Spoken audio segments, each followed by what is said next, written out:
nakakita po siya ng pusa. Kailangan po siya i-correct. No! Heel! Ayan po siya. Medyo baliling pa po siya sa pusa. Hindi yan po pwedeng bibibihin po natin yung ating mga alaga pagdating sa mga kinaayawan po natin o sa ibang hayop na pwede nilang saktan. Kaya kailangan po talaga natin ikinukurek sila. Hindi po pwedeng galit na nga po sila, gagantuin pa natin. No! No!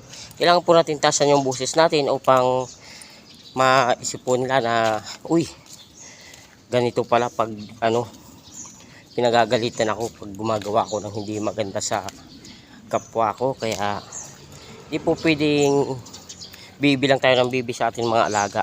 Kailangan bibigyan din natin sila ng kunting galit para hindi po sila masanay sa mali. Tulad po niya, no? No! Ayan po siya.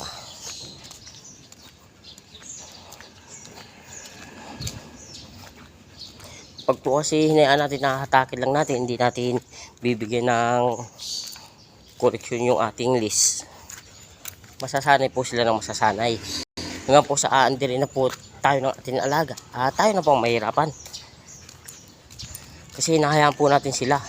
Kung po baga sa tao, kailangan yung ating alaga para nating anak yan. Pag gumawa po ng masama, kailangan magalit tayo sa kanila. Huwag natin konsintin sila sa mali. Kasi pag kinonsintin po natin sila sa mali, lagi pong mali nang gagawin nun. Hanggang pagdating po ng araw, tayo po susuwagin na ng anak natin.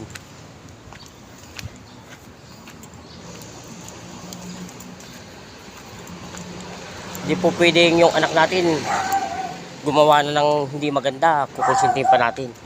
Ang kalalabasan po natin nun, magkikita yung konsentidor na magulang. Ganun din po sa ating mga alagang hayop.